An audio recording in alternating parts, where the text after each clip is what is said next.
अब हम प्रारंभ करते हैं जम्बू स्वामी का विवाह एवं वैराग्य। इस कार्यक्रम की संचालिका श्रीमती रचना जैन को मैं आवाज देता हूं, आएं और इसको प्रारंभ करें।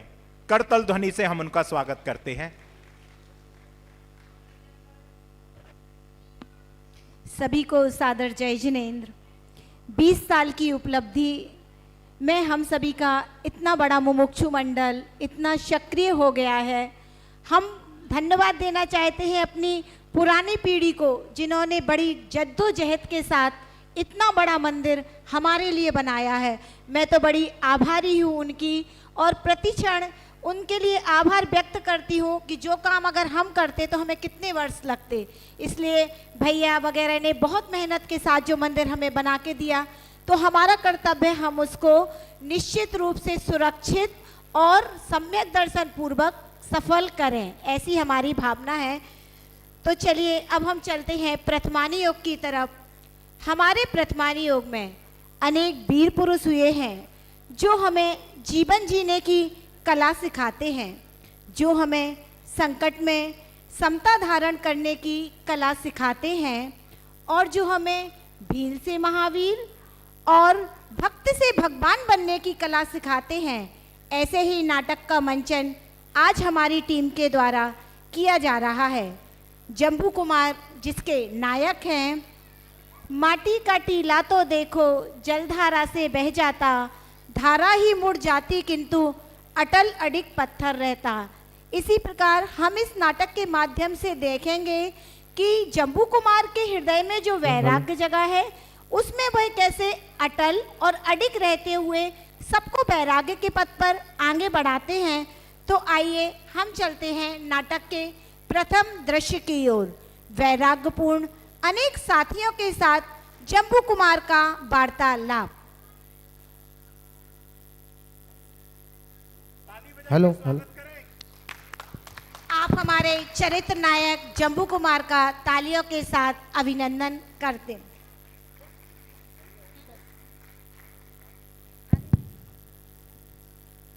मैं कौन हूँ, आया कहाँ से और जाना है कहाँ।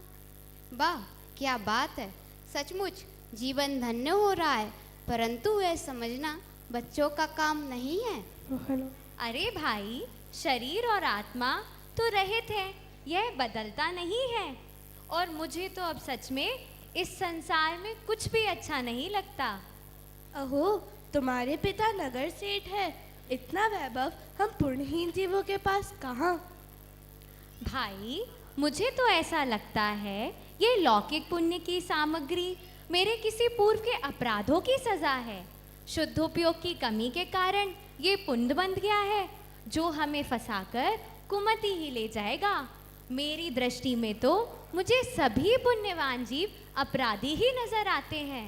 इस जगत में पापी लोग अधिक दिखाई देते हैं, जो या तो निर्धन होते हैं या फिर शरीर के रोगी होते हैं या अपने पाप में लिप्त दिखाई देते हैं। तुम्हें तो बड़े पुण्य का संयोग मिला है, तुम्हारी दृष्टि में पुण्य ही पाप क्यों है? मेरी समझ में तो कुछ नहीं आता, तुम्हारी बात ही उल्टी नजर आ रही है। अरे भाई, मुझे तो अपूर्व सुख शांति चाहिए, वह इन पुण्य के वैभवों में कहा। ये तो इसका वियोग हो जाएगा, ये हमारे साथ शाश्वत थोड़ी ही रहेगी। पुण्योदय से प्राप्त सामग्री को हमें ऐसे ही नहीं गंवाना चाहिए। हम पाप करने की सलाह नहीं दे रहे हैं, जो तुम्हारे भविष्य को बिगाड़े। पुण्य की सामग्रियों को शुभ परिणामों से ही भोगे। दया, दान, भक्ति और पूजा आदि जैसे सामग्रियों में ही ध्यान लगावे, जिससे भविष्य उज्जवल ही जाएगा। मित्र नहीं मित्र नहीं, मेरे प्रियवर, बिल्कुल भी नहीं। यह सुख की सामग्री का किसी ना किसी दिन तो वियोग आ जाएगा, ये हमारे साथ शाश्वत नहीं रहेगी। हमें तो ऐसी सुख की प्राप्ति का मार्ग में लगना चाहिए जो हमेशा हमारे साथ रहे, सदा काल तक। वाह भाई वाह, देखो इस जम्बू कुमार को, कैसी बहकी बहकी बातें कर रहा है। अभी जो सुख मिल रहा है उसे तो छोड़ रहा है, और जो भविष्य किसी ने नहीं देखा उसकी आस लगाए बैठा है। मुझे तो एक कहावत याद आ रही है, जैसे कोई मूर्ख स्त्री गोद के बच्चे को छोड़कर पेट के बच्चे की आस लगा रही हो। अभी जो सुख की प्राप्ति हो रही है उसे क्या यूं ही छोड़ दे? भाई, यदि हम पुण्य को नहीं छोड़ेंगे तो पुण्य अवश्य हमें छोड़ देगा। इसलिए हमें ऐसी सुख की चाह करनी चाहिए जिसका कभी भी वियोग ना हो, जो अनंत काल तक हमारे साथ रहे। मित्रों से वार्तालाप जम्बू कुमार करते ही हैं। इसी बीच में जम्बू कुमार की माँ का प्रवेश। प्रणाम माता जी। अरे, आपस में क्या वाद विवाद हो रहा है? जरा मैं भी तो सुनूं। नहीं माता जी, कोई वाद विवाद नहीं। हम सारे मित्र तो ये चर्चा कर रहे थे कि ये जो सुख की सामग्री, ये ठाट बाट हमें मिला है, क्या ये सदा काल तक हमारे साथ रहेगा? क्या इसका कभी वियोग नहीं होगा? आप ही बताइए। अरे, अभी तो तुम सब लोग बालक ही हो, इसमें इतनी विचार करने की क्या आवश्यकता?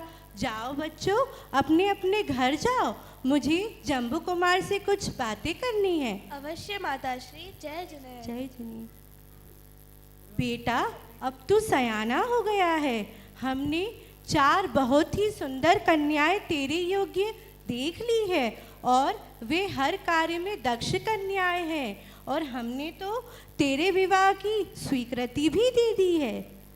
हे माताश्री, मुझे अब इस संसार में कुछ भी अच्छा नहीं लगता। यह पुण्य के संयोग मेरे मन को अब नहीं भाते, और अभी तक तो मुझे आत्म शांति भी प्राप्त नहीं हुई। यह तो मुझे दुर्गति ही ले जाएगी। इसलिए माताश्री, मुझे क्षमा करे, मैं विवाह आदि कदापि नहीं करूँगा। तेरे विवाह न करने के विचार से मुझे अंदर से जो परेशानी एवं जो दुख होगा तू उसे नहीं समझ सकेगा। एक माँ अपने बालक के प्रति अपने हृदय में जो भाव संजोए रखती है उसे तू समझने में असमर्थ है। एक माँ की ममता तुझे मैं कैसे व्यक्त करूं? माँ और बेटे का वार्तालाप चल ही रहा था, इतने में ही जम्बू कुमार के पिता का प्रवेश होता है। आज तो माँ बेटे में बहुत देर से बातें हो रही हैं। क्या चर्चा चल रही है, जरा हमें भी तो मालूम हो। प्रणाम पिताश्री। आप देखिए ना, माँ तो बस यूं ही परेशान हो रही हैं।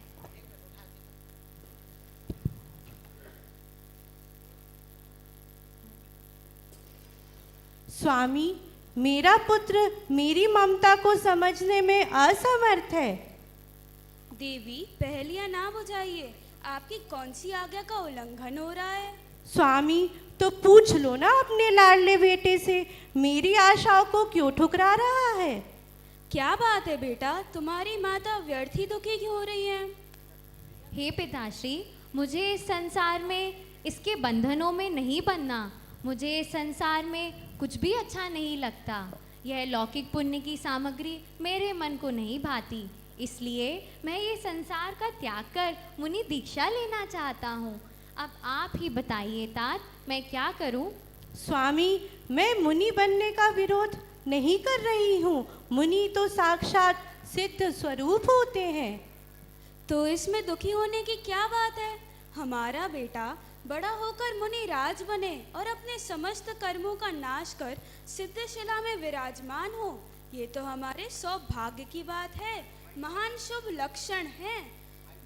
धन्य है हमारा बेटा, जो इसके बालकपन से ही इतने उत्कृष्ट भाव हैं।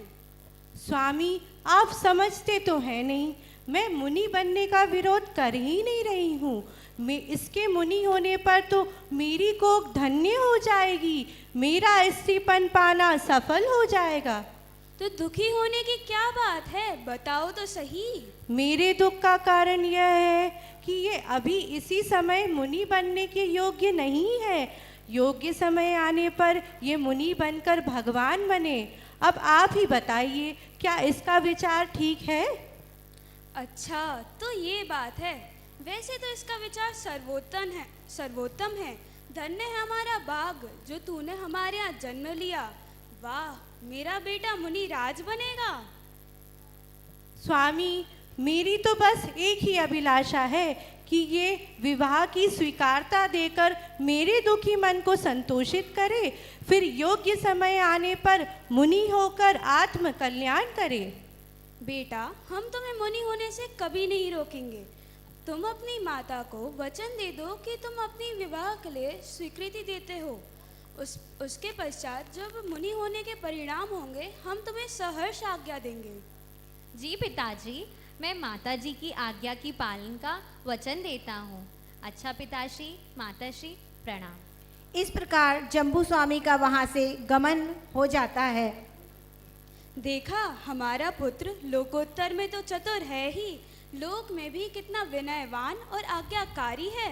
हाँ, मैं जानती हूँ, मेरा पुत्र मुझे कभी दुखी नहीं देख सकता। तो जाओ, अब तुम जीत गई और जम्मू कुमार के विवाह के लिए योग्य कन्याओं का चयन करो। इस प्रकार अब हम चलते हैं नाटक के दूसरे दृश्य की ओर। राजपुरोहित का सेठ जी के घर में प्रवेश।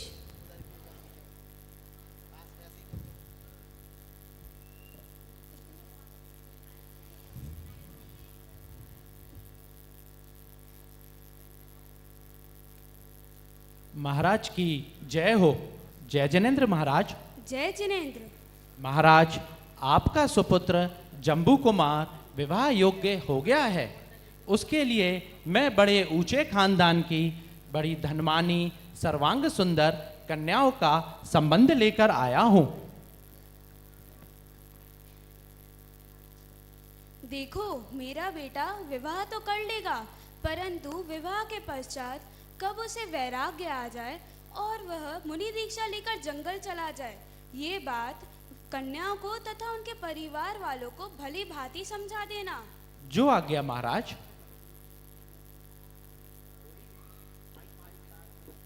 और इस प्रकार पुरोहित जी राजकन्याओं के घर जाते हैं और वहाँ पर राजकन्याओं से पुरोहित जी का क्या वार्तालाप होता है तो हम सभी सुनते हैं।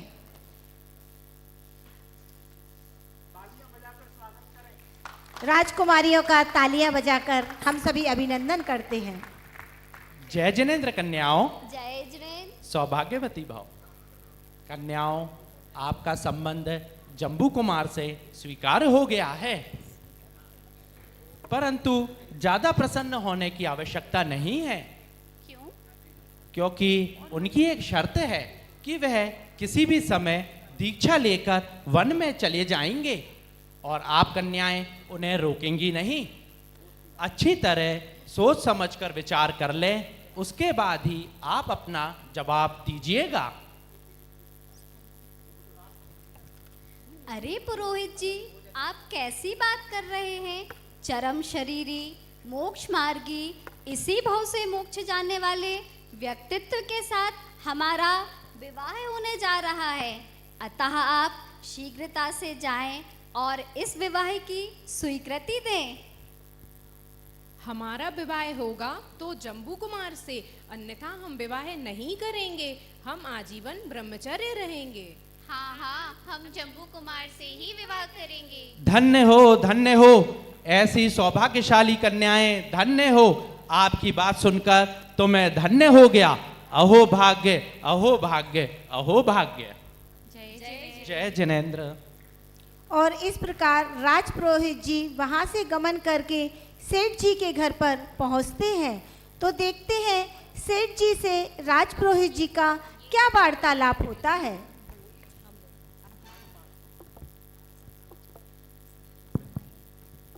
प्रणाम महाराज। हेलो।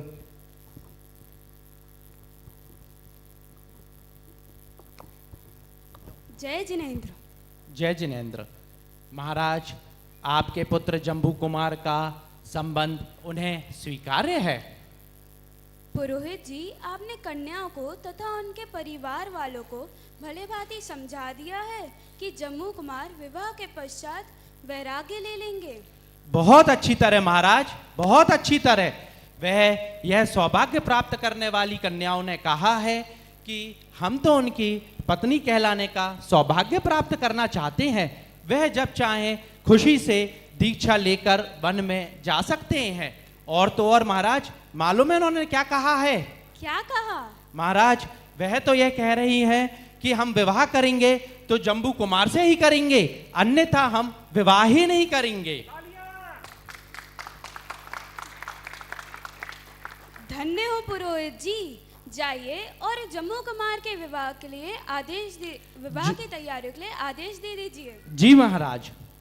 इस प्रकार सभी राजकुमार की तैयारियों के लिए लग जाते हैं और विवाह की तैयारियां शुरू हो जाती हैं। अब हम देखते हैं विवाह का दृश्य।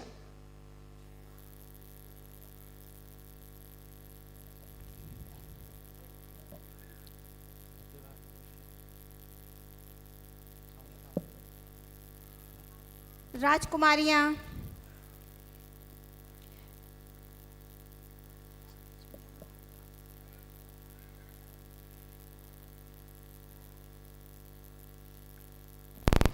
स्त्री जाति को विवाह के समय तैयार होने में जरा समय लग ही जाता है, अतः हम सभी भी उनका जगत में भी दुल्हन के आने के लिए इंतजार करना पड़ता है और यहाँ पर भी हम सभी को इंतजार करना ही पड़ा।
मंगलम भगवान वीरो मंगलम गौतमो गणी मंगलम कुंद कुंदाद्यो जैन धर्मोस्तु मंगलम। और इस प्रकार जम्बू कुमार का विवाह चारों ही राजकुमारियों के साथ संपन्न होता है।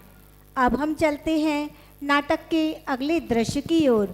वहाँ पर जम्बू कुमार की रानियों के साथ कैसी अलौकिक चर्चा होती है। देवियों, ध्यान से मेरी बात गंभीरता पूर्वक सुनो। यह संसार क्षणिक है, असार है, दुखों का घर है घर। इसमें सुख की कल्पना करना जैसे कि रेत में से तेल निकालने के समान है। ये पांचों इंद्रियों के सुख हमें सुहावने ज़रूर प्रतीत होते हैं, लेकिन वे जहर है जहर। इसलिए मेरा कहा मानो और शीघ्र अतिशीघ्र अपनी आत्म शांति का उपाय करो। इस प्रकार जम्बू कुमार चर्चा कर ही रहे थे कि तभी वहाँ पर एक विद्युत चोर नामक चोर वहाँ पर प्रवेश करता है। सचमुच आज तो मेरा भाग्य खुलने वाला है।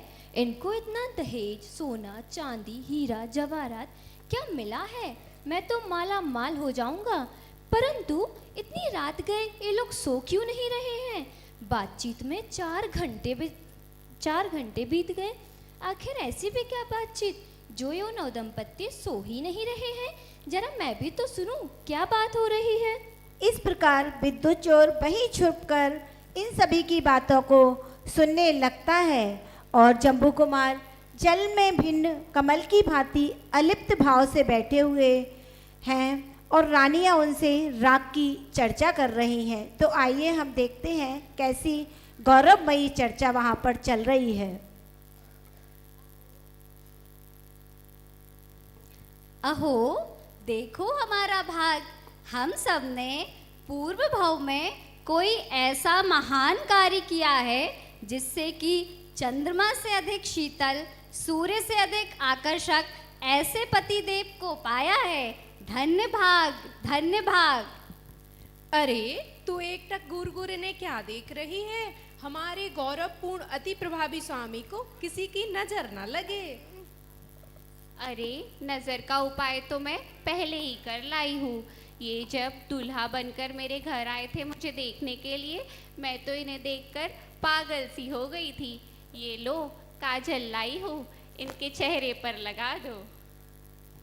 ऐसा रूप तो देवों को भी दुर्लभ है। मेरी नज़र, मेरा मन तो अब यहाँ से हटता ही नहीं। ऐसा लगता है कि सारा जीवन इनको ही देखती रहूं। अरे देवियों, यह रूप भी कोई मेरा रूप है क्या? यह तो शरीर पुद्गल का रूप है जो कभी भी नाश को प्राप्त हो जाएगा, और इस पर विश्वास करना जैसे स्वयं से विश्वासघात करना है। स्वामी, पुद्गल का हुआ तो क्या हुआ? मुझे तो ऐसा लगता है निर्माता ने सभी सुंदर सुंदर वस्तुओं से आपके शरीर की रचना की है और इस सुंदर रूप को हमें सौंपा है। हे निर्माता, तेरा लाख लाख धन्यवाद। हे देवी, ऐसे सुंदर सलोने रूप तो हमें अनंतानंत बार मिले हैं, और आप सभी भी कोई इंद्र की अप्सराओं से कम है क्या? नहीं नहीं स्वामी, आपके रूप के सामने तो हम सबका रूप आपके चरणों की धूल के भी बराबर नहीं है। कृपया हमें लज्जित ना करें। हे देवी, ये रूप, ये सौंदर्य, ये जवानी शाश्वत हमारे साथ नहीं रहेगी। इसका कभी ना कभी वियोग हो जाएगा।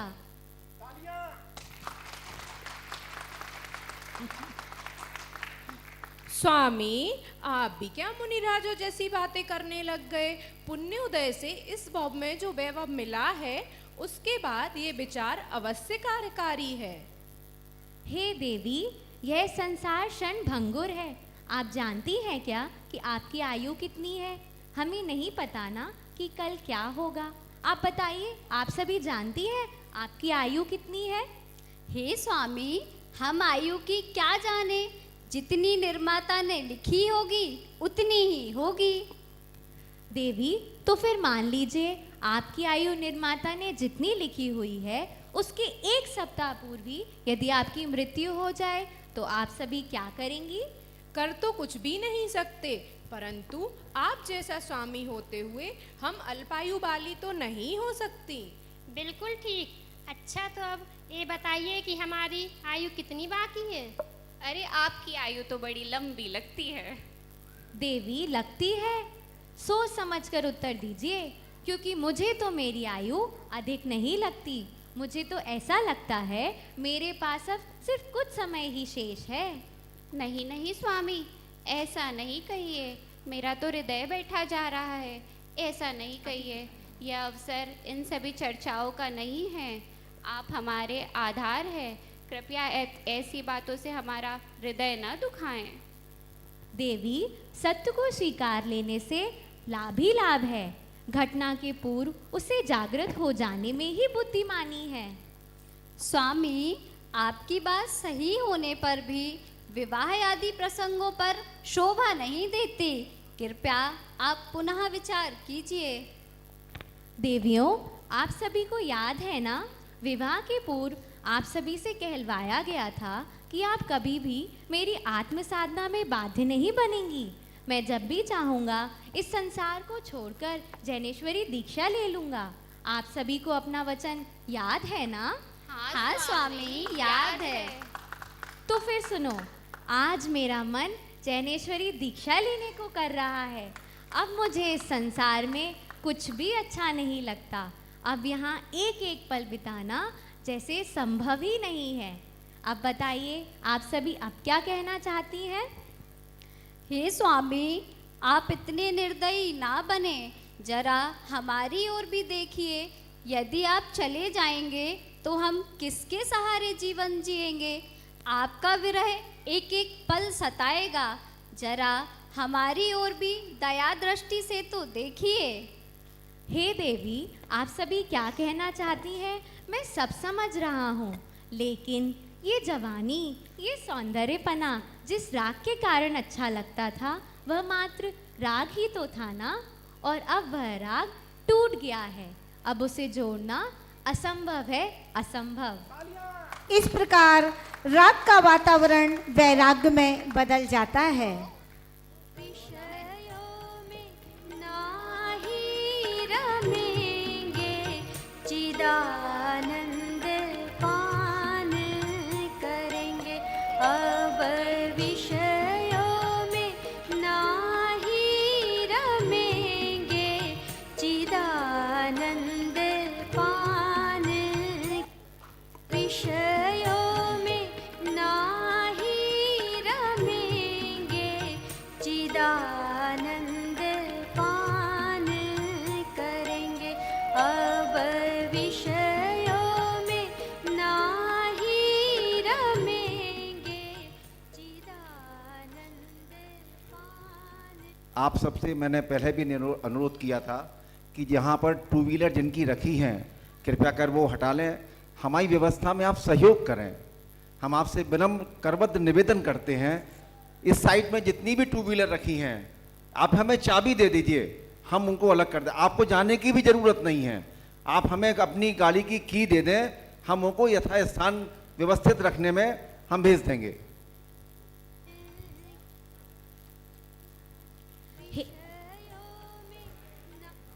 हे देवी, ये स्त्री पर्याय अति निंदनीय, पराधीनता से भरी हुई है। आप बताइए, क्या आप सभी बार बार स्त्री होना चाहेंगी? नहीं ना?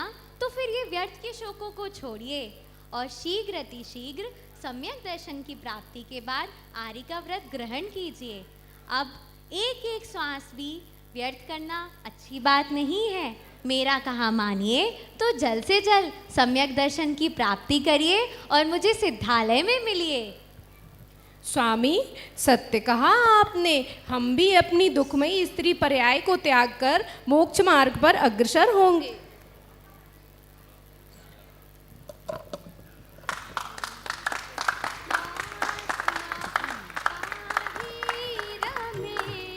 हे स्वामी, अब मैं आपकी अनुगामिनी बनकर आपके साथ ही जिन दीक्षा ग्रहण करूंगी। चिदानंद पान करेंगे। अब विषयों में निर्ग्रंथ मार्ग ही सुख का मार्ग है, अतः मैं भी आरिका का व्रत धारण करूंगी। चिदानंद पान करें। जिस पंथ चले भगवंत वही आचरिए। मेरे स्वामी जिस मार्ग पर अग्रसर है, मैं भी उसी मार्ग पर चलूंगी।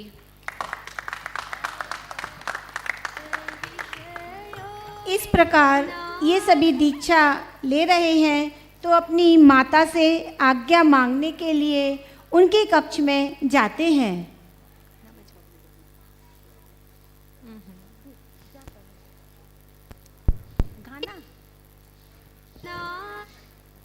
ऋषियों की तृष्णा को छोड़ संयम की। प्रणाम माताश्री, प्रणाम पिताश्री। आज हम सभी इस संसार रूपी मोह माया जाल को त्याग कर जैनेश्वरी दीक्षा और आर्य का व्रत ग्रहण करने जा रहे हैं। इस मंगल कार्य के पूर्व हम आप दोनों की आज्ञा चाहते हैं। धन्य हो पुत्र, धन्य हो। तुमने मेरी कोख से जन्म जन्म लेकर मेरे पूरे कुल का नाम रोशन किया है। अब मैं भी सम्यक दर्शन पूर्वक आरिका व्रत ग्रहण करूंगी। गाना अब विषयों में रमेंगे निजानंद धाम रहेंगे, चहु गतियों में नाही भ्रमेंगे, निजानंद धाम रहेंगे। इस प्रकार इनकी चर्चा सुनकर वहां पर जो विद्युत चोर नामक वहां पर चोरी करने के विकल्प से आया था, अब हम सुनते हैं उसके भी क्या विचार बनते हैं। साधना में आहा आहा आहा, इन सब की वार्ता सुनकर मैं तो धन्य हो गया। इन सब की वार्ता सुनकर मैं तो धन्य हो गया। धिक्कार है मेरी चोरी की आदत पर, आज तो मेरा हृदय परिवर्तन हो गया। मैं भी जम्मू स्वामी के साथ दीक्षा लेकर मुनि बनकर उन्हीं के साथ सिद्धालय जाऊंगा। अरे भाइयों और बहनों, तुम सब भी झटपट सम्यक दर्शन प्राप्त कर मुनि और आरिका बनकर सदा के लिए सुखी हो जाओ। ये मनुष्य पर्याय मिली है, सच्चे देवशास्त्र गुरु मिले हैं, अब ये अवसर खोने योग्य नहीं है। छोड़ संयम की साधना में चल पड़ने मी कुमार, विषयों की तृष्णा को छोड़ संयम की साधना में चल पड़ने मी कुमार। परिग्रह इस प्रकार जब फूल महकता है तो सारे वातावरण को महका देता है, और जब जम्बू कुमार को वैराग आया तो उनने अपने साथ साथ सभी को वैराग्य के माहौल में बदल लिया, सभी को वैराग्य के पथ पर अग्रसर किया, और अपने साथ अनेक दीक्षाएं उनके साथ हुई, और उन्होंने सभी ने जैनेश्वरी दीक्षा ग्रहण कर आत्मसात के मार्ग में अग्रसर हुए। इसी के साथ सादर जय जिनेंद्र।